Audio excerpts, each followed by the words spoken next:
بسم اللہ الرحمن الرحیم۔ السلام علیکم، لاکھوں کروڑوں درود و سلام محمد مصطفیٰ صلی اللہ علیہ وسلم اور آل محمد پر۔ میں ہوں عمر دراز گوندل اور آپ میرا یوٹیوب چینل دیکھ رہے ہیں۔ ناظرین، امریکی بمباری کے بعد اگر یہ کہا جائے کہ افغانستان کا جو منظر نامہ ہے وہ یکسر یعنی مکمل طور پہ تبدیل ہو گیا ہے تو یہ کہنا غلط نہیں ہوگا۔ اس کی دو وجوہات ہیں۔ پہلی وجہ میں آپ کو بتا دیتا ہوں کہ بیجنگ کے اندر جو تمام سٹیک ہولڈرز ہیں افغانستان کو لے کے، ان کی بہت بڑی نشست ہونے جا رہی ہے۔ آج ہنگامی طور پہ دو بڑی شخصیات پاکستان کی بیجنگ میں پہنچی ہیں اور یہ انتہائی ضروری نشست ہے۔ میں آپ کو بتا دیتا ہوں، اس میں کوئی سسپینس والی بات نہیں ہے۔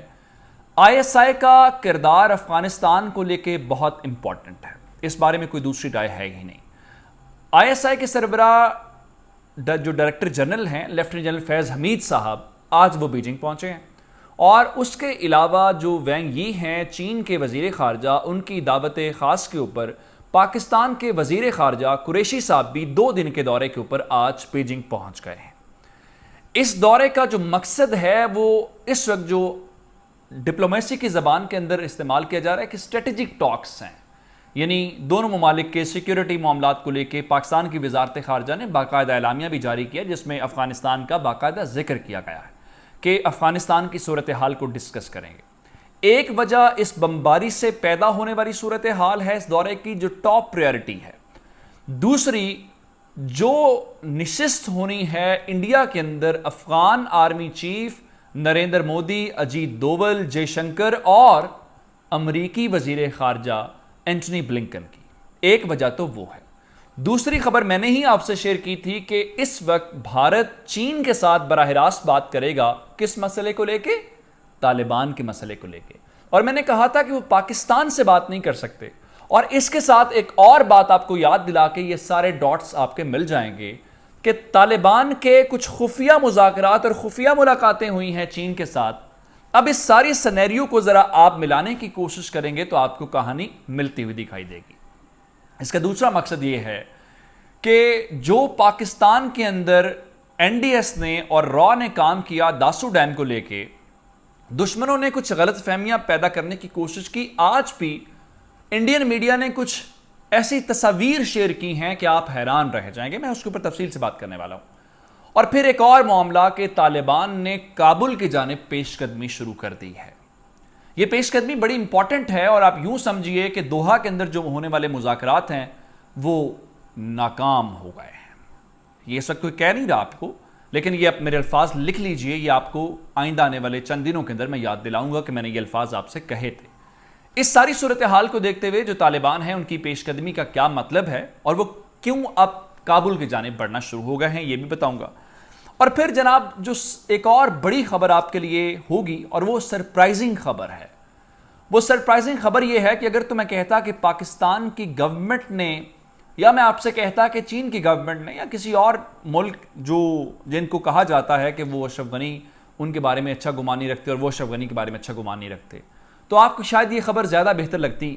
لیکن آپ آج حیران ہوں گے کہ آج اشرف غنی کے خلاف بہت بڑا فیصلہ لے کے ایک مغربی حکومت نے جس کا تعلق یورپ سے ہے، اور یورپ کا مطلب ہوتا ہے امریکہ کا اتحادی، اس یورپی ملک نے آج طالبان کی بہت بڑی مدد کی ہے، جس کو کہتے ہیں نا خوشگوار ہوا کا جھونکا۔ وہ کیسے، یہ بھی میں آپ کو بتانے والا ہوں، لیکن اس سے پہلے آپ سے گزارش یہ ہے کہ ہمارا یوٹیوب چینل سبسکرائب کر لیجئے، بیل آئیکن کے اوپر کلک کر لیجئے تاکہ ہماری آئندہ آنے والی ویڈیوز پر وقت آپ تک پہنچتے رہے۔ اب جناب میں آپ کو بتا دیتا ہوں کہ جس طریقے سے میں نے آپ کو بتایا کہ منظر نامہ مکمل طور پہ تبدیل ہو گیا ہے۔ آپ نے گزشتہ 24 گھنٹوں کے اندر امریکی سٹرائکس کے بعد طالبان کا اگر رویہ دیکھا ہو تو اس میں جو لچک تھی وہ ختم ہو گئی ہے، اور وہ اب سخت سٹانس کی جانب چلے گئے، یعنی کہ انہوں نے کہنا شروع کر دیا 90% بارڈر ہم جو ہے وہ کنٹرول کر رہے ہیں۔ اور پھر اس ساری بدلتی ہوئی صورتحال کے اندر کہ امریکی سٹرائکس کرنا شروع ہو گئے ہیں کیونکہ آپ تو جا رہے تھے، اور انڈیا کے اندر آپ ایک بار پھر کوئی نیا تماشا لگانے کی کوشش کر رہے تھے، اس کا امپیکٹ پاکستان اور چین کو پر آنا تھا۔ لیکن اس سے پہلے ہی بیجنگ کے اندر ہونے والی ایک نشست، گو کہ یہ نشست دو بھائی آپس میں مل بیٹھے ہیں، اور جب بھائی بیٹھتے ہیں تو بہت ساری باتیں ہوتی ہیں۔ پاکستان اور چین کے 70 سالہ جو ڈپلومیٹک ریلیشنز ہیں اس کو لے کے یہ ایک عام سی بات ہے کہ اگر چینی اور پاکستانی آپس میں ملیں، لیکن جب اس طریقے سے DGISI بھی جائیں اور وزیر خارجہ بھی جائیں، جس کا مطلب یہ ہوتا ہے کہ سویلین لیڈرشپ بھی جائے اور ملٹری لیڈرشپ بھی جائے، اور پھر چین جائے، تو اس کا مطلب یہ ہوتا ہے کہ کوئی خاص ڈیولپمنٹ ہو رہی ہے۔ اس کا مطلب یہ ہوتا ہے کہ ان دونوں نے کوئی خاص فیصلہ کر لیا ہے۔ اور آپ کو میں یہ بتا دیتا ہوں کہ جناب انہوں نے امریکی بمباری کے بعد طالبان کو لے کے بہت بڑا فیصلہ کر لیا ہے۔ کیونکہ اب آپ کہیں گے کیا فیصلہ کر لیا ہے؟ کیونکہ چین نے پاکستان کو کہا، اور پاکستان کا جو اثر و رسوخ طالبان کے اوپر ہے، تھوڑا ہے یا زیادہ ہے، یہ ایک الگ بحث ہے۔ ہم نے طالبان کو مذاکرات کی میز کے اوپر بٹھایا، آپ نے معاہدہ کیا، آپ اس معاہدے سے فرار ہو گئے ہیں، جس کے بعد اب یقینی طور پہ پاکستان طالبان جو افغانستان کے معاملے کو لے کے چین والے بھی ہیں، تینوں فریق جو ہیں، وہ اب فیصلہ کرنے کا حق رکھتے ہیں۔ اور اس سلسلے میں آج انڈین میڈیا نے پراپوگنڈا کیا۔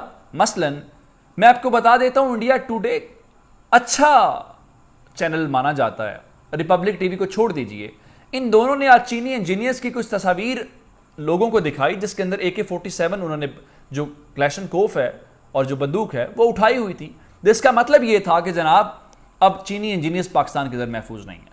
اس سارے مسئلے کے حل کو نکالنے کے لیے آج پاکستان کی سویلین اور ملٹری لیڈرشپ گئی ہے، ان کو احساس دلانے کہ آپ ہمارے بھائی ہیں، ہمارا دشمن جو ہے وہ ہمارے خلاف کارروائیاں کر رہا ہے، لیکن جو ٹاپ ایجنڈا ہے وہ پھر بھی افغانستان ہے۔ اب اگلی بات میں جو آپ کو خبر بتائی تھی کہ اشرف غنی حکومت کی کمر ٹوٹ گئی ہے، مذاکرات جاری ہیں، لیکن طالبان نے بڑی سادہ سی بات کی ہے کہ آپ نے بات چیت جاری رکھنی ہے، ضرور جاری رکھیں، لیکن آج انہوں نے حکومت کے ساتھ، اشرف غنی کی حکومت کے ساتھ کوئی مزید معاہدہ کرنے سے انکار کر دیا ہے، جس کا مطلب یہ ہے کہ اب طالبان نے کابل پہ نظریں جما لی ہیں، کندھار سے، ہرات سے، مزار شریف سے، غزنی سے، اب سارے ڈائریکشن کہاں تبدیل ہو گئی ہے؟ وہ ہو گئی ہے کیپٹل کی طرف۔ انہوں نے کہا ہم نے ایک اسٹریٹجی کے تحت جو پروونشل کیپٹلز ہیں ان کے اوپر قبضہ نہیں کیا، لیکن اب اشرف غنی کے لیے جی کا جانا ٹھہر گیا ہے، صبح گیا ہے، شام گیا، کیونکہ طالبان نے الٹیمیٹم دے دیا ہے اور انہوں نے کہہ دیا ہم اس کے ساتھ کوئی بات چیت، کوئی مذاکرات نہیں کریں گے، کوئی معاہدہ نہیں ہونے والا۔ اس کا مطلب ہے کہ دوحہ کے اندر ہونے والی نشست برخاست طالبان کی طرف سے۔ اب میں نے آپ کو کہا کہ جو اس وقت افغانستان ہے، اس کے جو طالبان ہیں، ان کے لیے مغرب کے ایوانوں سے ایک خوشخبری آئی ہے۔ وہ خوشخبری کیا ہے؟ میں سمجھا کہ آپ کو یہ تفصیل کے ساتھ کہ اس وقت صورتحال یہ ہے کہ جو افغانستان کے بارڈرز ہیں اس کا 90% طالبان کنٹرول کر رہے ہیں۔ یہ ان کا کلیم ہے، کیونکہ گورنمنٹ نے آج کہا جی یہ جھوٹ بول رہے ہیں۔ یہ بات درست ہے، آن ریکارڈ تو یہی ہے۔ اگر وہ اس سے کنٹرول کر رہے ہیں تو اس کا مطلب یہ ہے کہ وہ 90% ٹریڈ کنٹرول کر رہے ہیں افغانستان کی، یعنی امپورٹس اور ایکسپورٹس جو ہے وہ کون کنٹرول کر رہے ہیں؟ طالبان کنٹرول کر رہے ہیں۔ اس کا مطلب یہ ہے کہ وہاں سے جو ریونیو آ رہا ہے، افغان گورنمنٹ کا 90% ریونیو کم ہو کے طالبان کی جیب میں چلا گیا۔ آپ کو وہاں سے بھی مار پڑے گی کہ ہر گورنمنٹ جو ہوتی ہے وہ کسٹم کی مد میں، ایکسائز ڈیوٹی کی مد میں، بہت ساری ڈیوٹیز کی مد میں پیسے کماتی ہے۔ اب ایسی صورتحال کے اندر اگر آپ کا ریونیو پہلے ہی شارٹ ہو اور آپ کو ایک برطانوی ملک، برطانیہ یعنی انگلینڈ، UK، وہ آپ کو ایڈ دیتا تھا گورنمنٹ چلانے کے لیے، آج ان کی گورنمنٹ نے آپ کی 78% امداد کاٹ لی ہے۔ میں آپ کو نمبرز کے ساتھ بتانا چاہتا ہوں کہ 167.5 ملین، 167 یا 68 ملین پاؤنڈز کی امداد دیتا تھا برطانیہ، لیکن اس نے اس امداد کو کم کر کے 167 سے صرف 37 ملین پاؤنڈ کے اوپر آ گیا ہے۔ اس کا مطلب ہے کہ آپ کو 130 ملین پاؤنڈ کم ملنے ہیں اس سال۔ آپ تو یہاں سے بھی مارے گئے۔ جب آپ کے پاس ریونیو نہیں ہوگا تو آپ کی فوج کیسے لڑے گی؟ آپ کیسے مقابلہ کریں گے؟